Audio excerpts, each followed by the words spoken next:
Hello, आप सभी का स्वागत है मेरे चैनल मूवी केमिस्ट्री में। अपन यहाँ पे आज पढ़ रहे हैं सॉलिड स्टेट के बारे में। सॉलिड स्टेट में कुछ कैलकुलेशन वाला पार्ट बाकी रह गया था पिछले वीडियोस में, तो पहले अपन वो कैलकुलेशन वाला पार्ट करते हैं, उसके बाद करेंगे अपन defects in solids.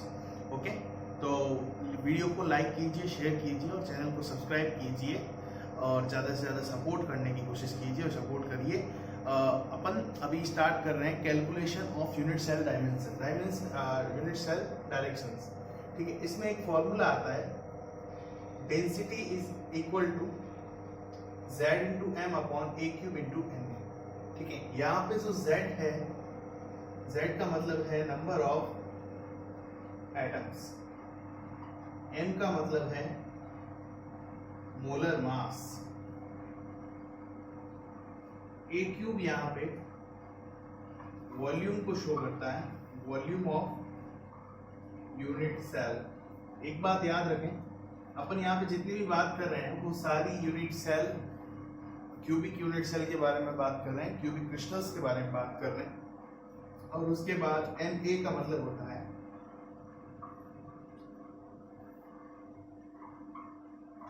Avogadro number 6.022 into 10 की पावर 23।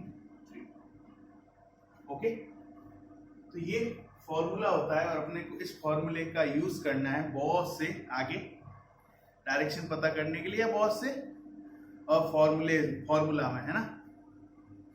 मोस्टली क्या है ना कि एक तो ये फॉर्मूला हो गया, इसके अलावा और भी बहुत सारे छोटे मोटे फॉर्मूलों का यूज किया जाता है। इसको जस्ट अपने को फॉर्मूले को याद रखना है, कभी भी क्वेश्चंस पूछे जा सकते हैं जिसमें इन सब की वैल्यूज दे दी जाए और अपने को पूछ लिया जाए। उसके बाद यहाँ पे अपन एक टाइप का क्वेश्चन करते हैं जिसमें एक बीसीसी क्रिस्टल है, बीसीसी क्रिस्टल में उसकी एज लेंथ मतलब ए की वैल्यू दी गई है 288 पिकोमीटर और उसकी डेंसिटी दी गई है 7.2 ग्राम सेंटीमीटर क्यूब। ये वाला क्वेश्चन इस फॉर्मूले पे बेस्ड नहीं है, अलग क्वेश्चन है। तो उसके बाद क्या पूछा गया, how many atoms present in 208 gram of element. ठीक है, तो सबसे पहली थिंग यहाँ पे अपने को करनी है कि अपने को डेंसिटी क्या दी गई है सेंटीमीटर में, जबकि एज लेंथ किसमें है, पिकोमीटर में। तो 1 पिकोमीटर इज इक्वल टू 10 की पावर -12 मीटर और 10 की पावर -10 सेंटीमीटर। तो फर्स्टली अपन क्या करेंगे, वॉल्यूम पता करेंगे, volume of unit cell, volume of unit cell is equal to a cube. A cube यहाँ पे ए की वैल्यू ये है 288 इंटू 10 की पावर -10 का क्यूब। ठीक है, इसको आपको सॉल्व करना है और सॉल्व करते अपने पास इसका वॉल्यूम आ जाएगा यूनिट सेल का। ठीक है, उसके बाद अपन बात करते हैं, अपने यहाँ पे डेंसिटी दी गई है तो 208 ग्राम जो अपने को दिया गया एलिमेंट का, इसके अंदर कितना वॉल्यूम होता है, तो 208 ग्राम अपने को दिया गया है। यहाँ पे अपने को वॉल्यूम कैलकुलेट करना है, तो volume is equal to mass upon density, mass upon density करेंगे। मास अपने पास कितना है 208, डेंसिटी अपने पास कितनी है 7.2 ग्राम, 7.2 ग्राम पर सेंटीमीटर क्यूब। ठीक है, तो यहां से अपने को क्या मिल जाएगा, 208 ग्राम में कितना वॉल्यूम है। ठीक है, सपोज ये आ जाता है x और ये टोटल वॉल्यूम अपने कैलकुलेशन के बाद आ जाता है y। तो अब अपने को क्या निकालना है, नंबर ऑफ यूनिट सेल्स। तो नंबर ऑफ यूनिट सेल्स अपन आराम से निकाल सकते हैं कि 208 ग्राम का कितना है x अपॉन टोटल कितना है y। तो यहाँ पे अपने पास आ जाएगा z, जिसको अपन कह सकते हैं नंबर ऑफ यूनिट सेल्स। ठीक है, अब नंबर ऑफ यूनिट सेल्स अपने पास आ गए और अपने को क्या पता करना है कि इस 208 ग्राम में कितने एटम्स प्रेजेंट रहेंगे। ठीक है, तो अपने पास नंबर ऑफ यूनिट सेल्स जो z आया है, एक बीसीसी में कितने एटम प्रेजेंट रहते हैं, 1 BCC is equal to 2 atom, then in z number of BCC तो z नंबर की बात की जाएगी तो 2 इंटू जेड कर देंगे, तो ये अपने पास लास्ट आंसर आ जाएगा कि इतने अमाउंट में कितने एटम्स प्रेजेंट रहेंगे। ठीक है, तो अपने को इस टाइप के क्वेश्चंस डाले जाते हैं और अपने को बहुत ही सिंपल क्वेश्चन है, कुछ हार्ड नहीं है। अपने को एज लेंथ दी हुई है, वॉल्यूम पता करना है, टोटल यूनिट सेल का 208 ग्राम का वॉल्यूम पता करो, दोनों को डिवाइड करते अपने पास नंबर आ जाएगा यूनिट सेल का। और उसके बाद में अपन उसके आगे पढ़ लेंगे नंबर ऑफ यूनिट सेल आते ही उसको, एक यूनिट सेल में 2 एटम्स होते हैं, तो नंबर ऑफ यूनिट सेल जो आपके आ रहा है आंसर Z, उसमें कितने यूनिट सेल होंगे उस पर डिपेंडेंट होता है। ठीक है, तो ये तो अपने पास हो जाते हैं कुछ कैलकुलेशन बेस्ड क्वेश्चंस। इस तरीके के और भी क्वेश्चंस है जिनको अपन बुक से प्रेफर कर सकते हैं। उसके बाद अपन इंपॉर्टेंट पॉइंट स्टार्ट करते हैं, जो है इम्परफेक्शन इन सॉलिड और डिफेक्ट्स इन सॉलिड। सॉलिड के अंदर क्या क्या इम्परफेक्शन हो सकते हैं या किस तरीके के डिफेक्ट्स देखने को मिलते हैं, उसके बारे में पढ़ेंगे। अच्छा, सबसे बड़ी बात ये आती है सॉलिड्स में डिफेक्ट्स क्यों आते हैं, किस तरीके से जनरेट होते हैं सॉलिड्स में डिफेक्ट्स। तो जब सॉलिड को क्रिस्टलाइज किया जाता है, ठीक है, क्रिस्टलाइज किया जाता है तो क्या होता है कि जब बड़े अमाउंट में सॉलिड बनते हैं तब तो कोई प्रॉब्लम ज्यादा नहीं रहती है, बट कभी कभी क्रिस्टलाइजेशन प्रोसेस बहुत ही स्लो होता है। इस प्रोसेस के स्लो होने के कारण वहां पे छोटे छोटे क्रिस्टल्स का फॉर्मेशन होता है और उसमें डिफेक्ट्स रह जाते हैं। डिफेक्ट्स का मतलब क्या हो सकता है? डिफेक्ट्स का मतलब होता है कि अगर मान लो कहीं पे कोई पॉइंट पे एटम्स का प्रेजेंट नहीं होना, किसी अनदर एटम्स का प्रेजेंट हो जाना, कभी कभी एटम्स ज्यादा हो जाते हैं, कभी कैटायंस ज्यादा हो जाते हैं, कभी एनायंस ज्यादा हो जाते हैं, तो ये सारे जो हैं इसको डिफेक्ट बोला जाता है। ठीक है, कि इसमें डिफेक्ट प्रेजेंट है, मतलब जो भी है वो प्रॉपर रेशियो में प्रेजेंट नहीं है। तो अपना नेक्स्ट टॉपिक यही है, imperfection in solids, imperfection in solids. ठीक है, तो इम्परफेक्शन इन सॉलिड में सबसे पहले अपन क्या करते हैं, जनरल इंट्रोडक्शन देख लेते हैं, कौन कौन से टाइप के डिफेक्ट आएंगे, और उसके बाद अपन स्टार्ट करेंगे कि डिफेक्ट्स को किस तरीके से पढ़ना है। ओके, इम्परफेक्शन ऑफ सॉलिड में जब बात की जाती है तब ये 2 टाइप के होते हैं। एक होते हैं यहाँ पे पॉइंट डिफेक्ट, एक होते हैं यहाँ पे पॉइंट डिफेक्ट, और एक होते हैं यहाँ पे लाइन डिफेक्ट। दोनों में फर्क क्या होता है वो समझ लेते हैं। जैसे ये आपके पास एक क्रिस्टल है, सपोज कर रहे हैं ये अपने पास एक क्रिस्टल है, ठीक है। पॉइंट डिफेक्ट में क्या हुआ, मतलब कोई भी एक क्रिस्टल लैटिस है या क्रिस्टल पॉइंट है, वहां पे कोई ना कोई डिफेक्ट देखने को मिलता है।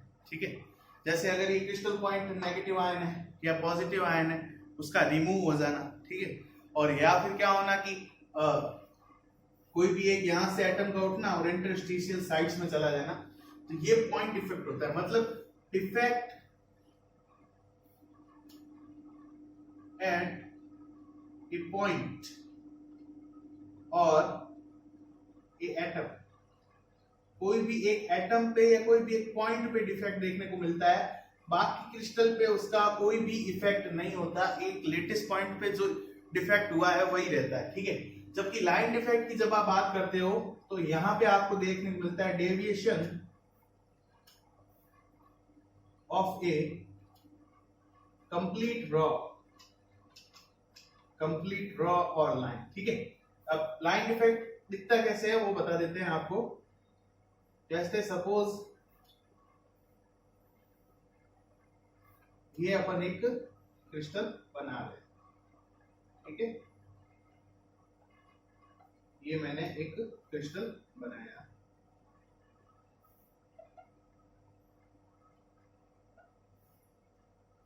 अब मान लो ये एक क्रिस्टल है और इसमें अगर लाइन डिफेक्ट हो गया, लाइन डिफेक्ट होते क्या होगा,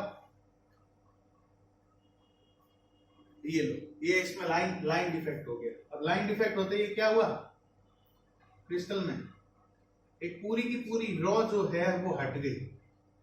अरेंजमेंट में से पूरी की पूरी रॉ जो होती है वो हट जाती है, कि पूरी की पूरी रॉ हट गई है इस अरेंजमेंट में से, और इस अरेंजमेंट पे कुछ इस तरीके से हो जाएगा। तो ये अपन इम्परफेक्शन यहाँ पे देख सकते हैं कि ये यहाँ पे जो पूरी रॉ थी वो पूरी रॉ हट गई है, या पूरी लाइन में जो डिफेक्ट हुआ है, तो पूरी एक लाइन में डिफेक्ट देखने को मिलता है या पूरी रॉ में डिफेक्ट देखने को मिलता है, जिसको बोला जाता है लाइन डिफेक्ट्स। ठीक है, तो ये हो जाते हैं दो टाइप के डिफेक्ट जो सॉलिड्स में देखने को मिलते हैं। उसके बाद पॉइंट डिफेक्ट। पॉइंट डिफेक्ट को आगे तीन टाइप्स में डिवाइड किया गया है। पहला स्टोइकियोमेट्रिक डिफेक्ट, पहला आते हैं stoichiometric defect, second impurity defect, impurity defect, और third non stoichiometric defect. Okay, तो ये तीन टाइप आते हैं डिफेक्ट्स में, जिनमें पॉइंट डिफेक्ट होता है। अपने को अपने इस चैप्टर में पॉइंट डिफेक्ट पे ही मेन गौर करना है, मेन फोकस इसी पे रखना है। लाइन डिफेक्ट अपने सिलेबस में नहीं है 12th के। तो पॉइंट डिफेक्ट में स्टोइकियोमेट्रिक डिफेक्ट, इम्प्योरिटी डिफेक्ट और नॉन स्टोइकियोमेट्रिक डिफेक्ट। स्टोइकियोमेट्री का मतलब क्या होता है? स्टोइकियोमेट्रिक डिफेक्ट इस टाइप के डिफेक्ट होते हैं जिसमें स्टोइकियोमेट्री जो होती है वो चेंज नहीं होती है। ठीक है, यहां पे स्टोइकियोमेट्री जो होती है आपके, स्टोइकियोमेट्री जो होती है वो चेंज नहीं होती है, स्टोइकियोमेट्री सेम रहती है। स्टोइकियोमेट्री का मतलब क्या होता है? स्टोइकियोमेट्री का मतलब होता है कि कोई भी क्रिस्टल है या कोई भी कंपाउंड है, तो वहां पे कैटायन और एनायन या जो भी दो उसके कॉन्स्टिट्यूएंट पार्टिकल्स जो होते हैं वो एक रेशियो में या एक कह सकते हैं कांस्टेंट नंबर में प्रेजेंट रहते हैं। तो यहाँ पे उनका रेशियो बिगड़ता नहीं है, यहाँ पे उनका रेशियो जो होता है वो सेम रहता है, कि जैसे अगर एक कैटायन चला जाएगा तो एक एनायन भी चला जाएगा। और अगर उसके अलावा और भी किसी तरीके से होता है, जैसे मान लो कैटायंस कोई इंटरस्टिशियल साइट्स में प्रेजेंट रहता है, तो वहां पे रेशियो बिगड़ेगा नहीं बिल्कुल भी, यहाँ पे रेशियो सेम रहेगा।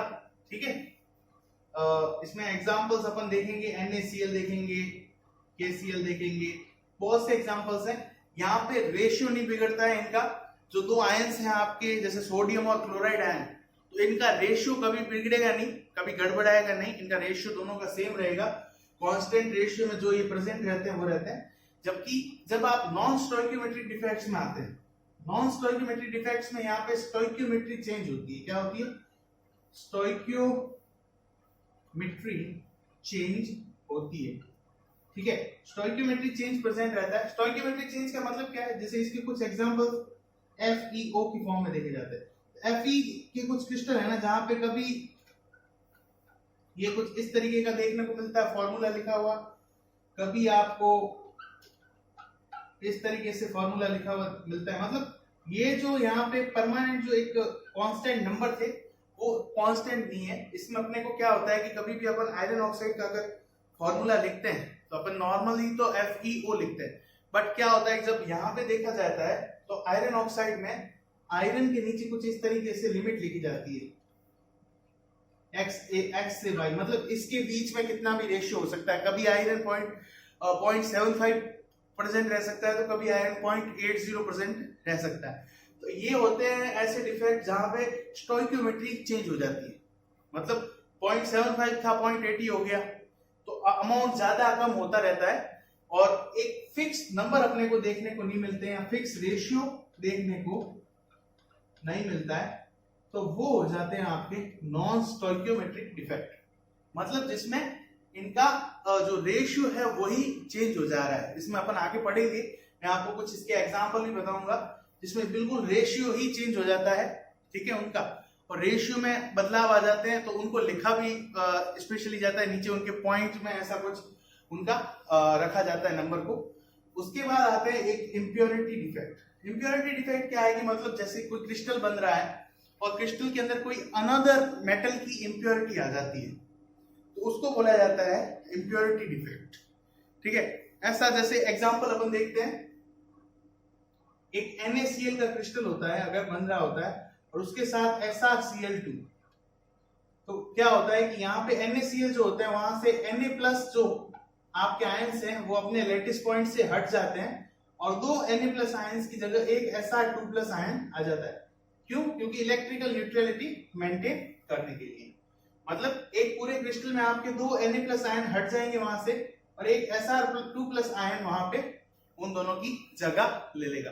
तो इस टाइप के डिफेक्ट जो होते हैं उनको इंप्योरिटी डिफेक्ट बोला जाता है। किसी भी नई इंप्योरिटी के कारण जो डिफेक्ट अपने को देखने को मिलते हैं। और उसके बाद बात करते हैं अब इनके टाइप्स की। ठीक है, स्टोइकियोमेट्रिक डिफेक्ट कितने टाइप के होते हैं और ये नॉन स्टोइकियोमेट्रिक डिफेक्ट कितने टाइप के होते हैं। तो फर्स्ट अपन ले लेते हैं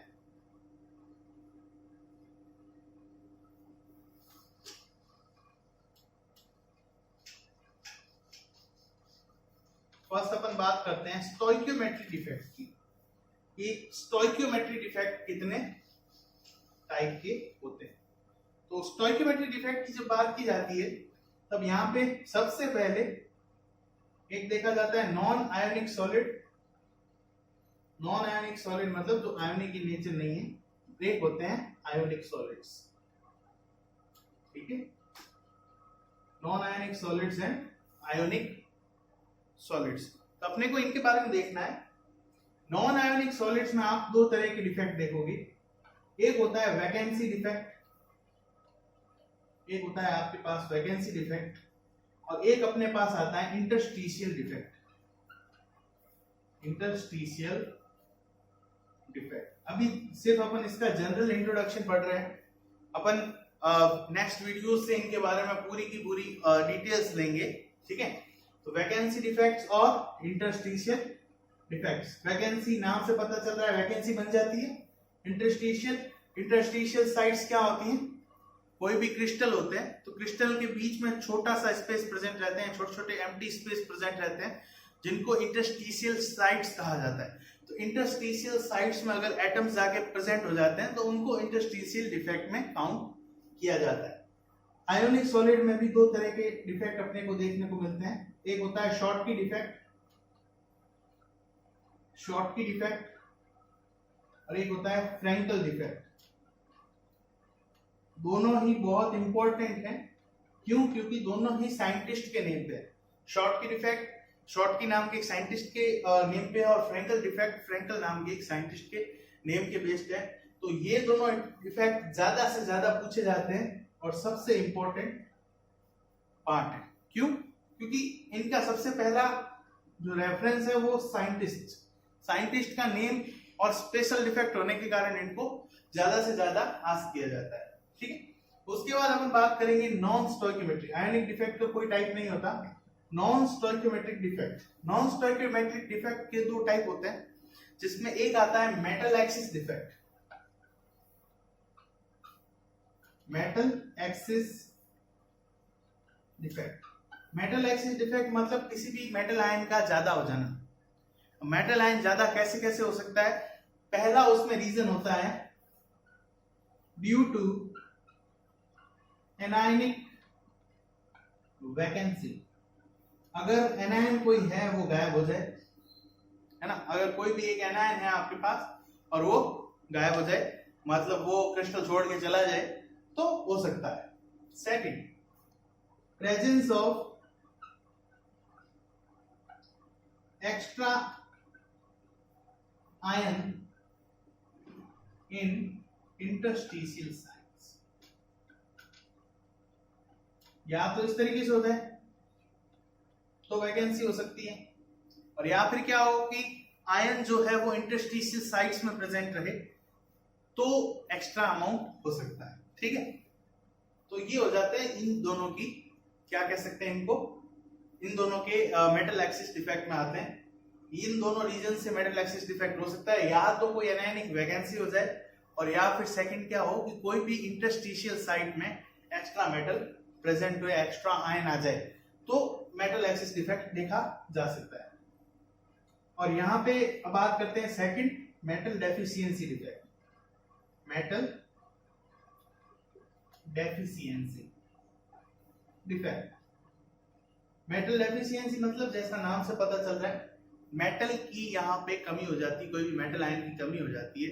मोस्टली ये डिफेक्ट शो किया जाता है ऐसे कह सकते हैं अपन सॉलिड से जिनमें वेरिएबल ऑक्सीडेशन स्टेट वाले मेटल प्रेजेंट रहते हैं। ठीक है, वेरिएबल ऑक्सीडेशन स्टेट वाले मेटल प्रेजेंट रहते हैं जिनमें क्या है ना, कभी कभी एक मेटल जैसे वैकेंसी हो जाए तो दूसरा मेटल क्या करता है कि उसको पूरा करने के लिए अपनी ऑक्सीडेशन स्टेट चेंज कर लेता है। जैसे इसमें कुछ एग्जांपल देख सकते हैं अपन Fe का, कि अगर एक क्रिस्टल में Fe2+ प्रेजेंट है और होता क्या है कि भाई Fe2+ एक आउटसाइड मतलब रिप्लेस हो जाता है, मतलब वैकेंसी हो जाती है, तो क्या करते हैं दो Fe2+ इसको क्या करते हैं, दो Fe2+ किस में कन्वर्ट हो जाते हैं, 2Fe3+ में। तो इनका जो चार्ज की जो वैकेंसी होती है मतलब इलेक्ट्रिकली वापस न्यूट्रल हो जाता है क्रिस्टल। तो क्रिस्टल हमेशा इलेक्ट्रिकली न्यूट्रल रहना चाहिए, इसलिए क्या होता है 2Fe2+ से क्या हो जाते हैं 2Fe3+ में कन्वर्ट हो जाते हैं कोई भी दो Fe2+ और एक Fe2+ क्या हो जाता है बाहर चला जाता है। तो इसकी वैकेंसी भी फिल हो जाती है।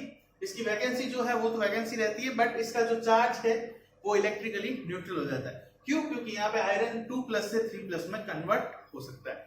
तो इस तरीके से अपन मेटल डेफिशिएंसी डिफेक्ट भी देखेंगे। ये सिर्फ एक जनरल इंट्रोडक्शन है कि जनरल किस तरीके से अपने को पढ़ना है इसको, डिफेक्ट्स अपने इतने सारे कोर्स में है।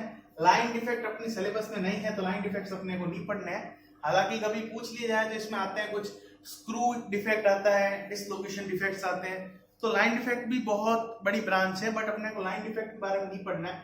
अपने को सिर्फ पॉइंट डिफेक्ट पर फोकस रखना है। पॉइंट डिफेक्ट अपन समझ चुके हैं, कोई भी एक पॉइंट पे या कोई भी एक लैटिस पॉइंट मान सकते हैं या एटम मान सकते हैं, वहां पे कोई ना कोई डिफेक्ट प्रेजेंट रहता है, या तो वैकेंसी हो जाती है या फिर वो इंटरस्टिशियल साइट्स में चले जाते हैं।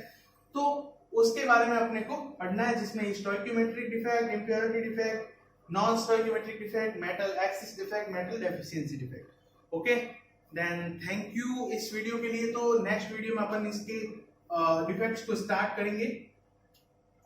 नेक्स्ट वीडियो में डिफेक्ट्स पे अपनी कंप्लीट जो कह सकते हैं अपना डिस्कशन होगा, एक दिन स्टोइकियोमेट्रिक डिफेक्ट पे और एक दिन नॉन स्टोइकियोमेट्रिक डिफेक्ट और इंप्योरिटी डिफेक्ट पे।